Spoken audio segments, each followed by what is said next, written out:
Chapter 2. President Xia took a deep breath. Though she still couldn't call Lu Fan mom, but Lu Fan knelt down in desperation for her. Now that she had become Xia Xiaolan, inheriting the original owner's identity and most of her memories, she felt a sense of injustice for what had happened to this girl's life. This Xiaolan was like an empty vase, had a very beautiful face but empty inside. Had she been born 30 years later, her captivating expression would have made her famous, but in the 1980s, she was just known for being frivolous. But this was not a refined term used by rural people, did not use refined terms such as this. So, they simply called Xiaolan flirty. Just based on her looks, Xiaolan got her reputation tarnished. She was also accused of trying to steal her cousin's fiancé by seducing him and stripped her clothes in front of him. As a result, she faced scorn from the villagers. Even her own family, the Xia family, could not tolerate her. The so-called the fiancé was still up for debate.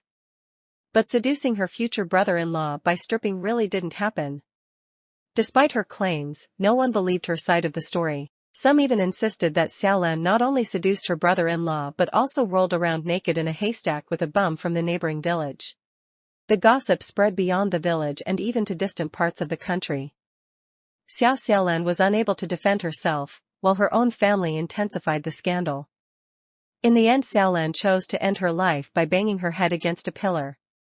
President Xia was aware of the numerous injustices that existed in the world, but certainly couldn't be involved in all of them.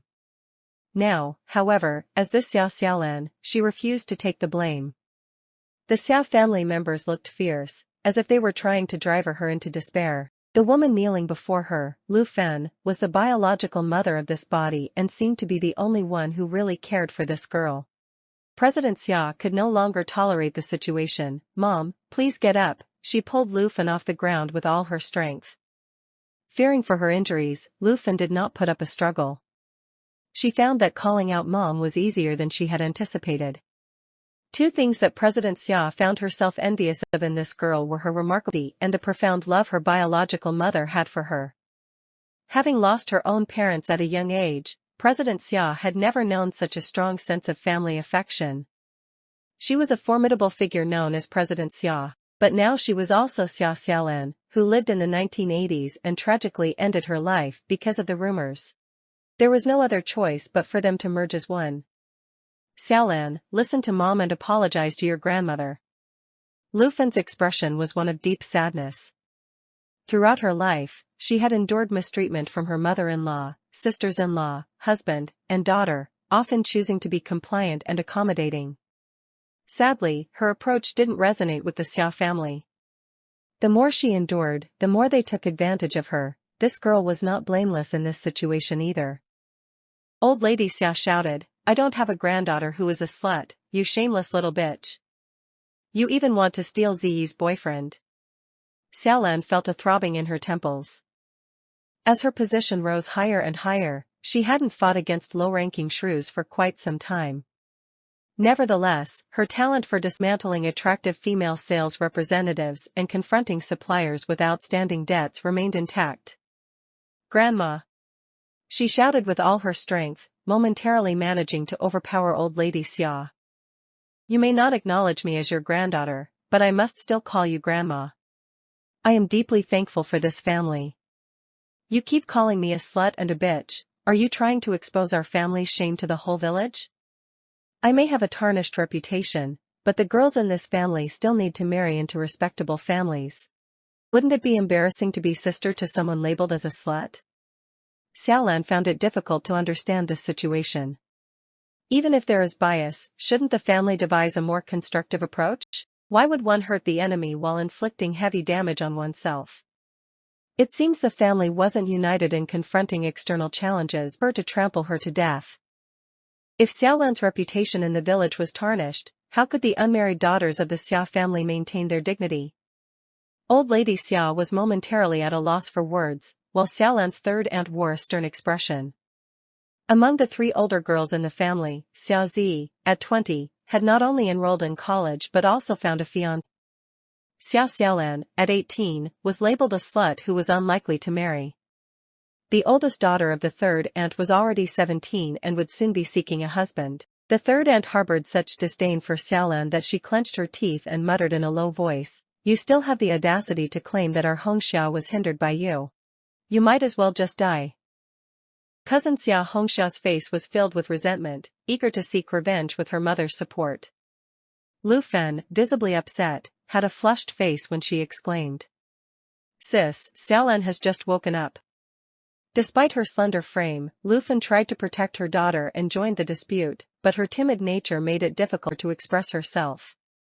Xiaolan gently guided Lu Fen behind her and reassuring her, "Don't worry, I won't argue with them, I consider myself a reasonable person." Old Lady Xia was filled with a desire to eliminate this nuisance standing before her, yet the individual in question remained ignorant. She even laughed as she surveyed her surroundings and remarked, "I struck my head against the pillar, and even the god of the underworld showed me mercy. Now, I am determined to live my life to the fullest. I wish to embrace happiness, and anyone who brings me distress will encounter my wrath first. You mentioned that if I remain at home, it would lead to everyone's unhappiness, so why shouldn't I consider moving out?" "Move out? To where?" Lu Fen felt anxious. How could an unmarried girl possibly move out? Xiaolan had not only survived but had also become more formidable than ever. She appeared dangerously astute, almost causing old Lady Xia to lose consciousness. However, Xiaolan had never been submissive. Old Lady Xia was shrewd, third aunt was strict, and Xiaolan herself was not easily cowed. Third aunt, eager to eliminate any further embarrassment, questioned, "Where do you intend to go? Surely you don't think you can just retreat to your grandmother's house for a few days and then return?" Xiaolan's moving out seemed to be a good timing. The house had limited space, with Xiaolan occupying a room solely for herself. If she were to move out, there will be one vacant room.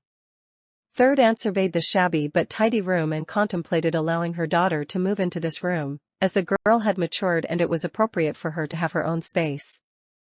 "Don't we have an old house at the riverbank?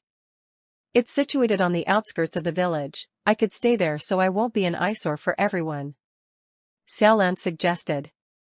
Old Lady Xia responded sternly, "You are being absurd. You should be grateful I didn't take more drastic measures. Now you expect me to provide you with a place to live?" Despite the deteriorating condition of the old riverbank house, which was plagued by summer mosquitoes, winter cold, and an unpleasant odor from the nearby cowshed, old Lady Xia was determined not to make life too comfortable for Xiaolan. She had noticed a change since Xiaolan awakened. Although she remained a source of trouble, there was now a newfound composure about her. Old Lady Xia, keenly aware of these changes, was hesitant to relinquish her control over Xiaolan. Xiaolan smiled, "In that case, I will remain here. I have food and drink available here. While my reputation may suffer, I might as well accept my single status. My older sister, a respected college student, would surely ensure that I am not left to starve in the future, wouldn't she?" Xiaolan indeed presented a significant challenge. Even the typically reserved eldest aunt felt a sense of unease. Was Xiaolan truly planned to depend on Z in the future? Alas, Auntie doesn't believe what those people say. "Xiaolan, you're feeling depressed at the moment. How can a young lady manage on her own away from home? Auntie will speak with your grandmother. Let's all take a moment to pause and calm down." The eldest aunt dragged old Lady Xia out the door, with the third aunt trailing behind. The younger individuals looked at Xiaolan with disdain. Lu Fen was in tears. Xiaolan sighed and said, "Mom, please don't cry. I won't survive staying in this house." If she were to endure the insults, the Xiao family wouldn't truly harm her. Xiaolan, however, refused to accept her circumstances. She was given a chance of rebirth, why should she continue to live in misery? Shortly thereafter, old Lady Xia and the others returned. "The old house is for you to live in. Whether you live or die is of no concern to the Xia family." Xiaolan pressed on, determining to gather some belongings for her new home. Old Lady Xia had no other choice but to reluctantly throw her a small bag of sweet potatoes and commanded, "Leave."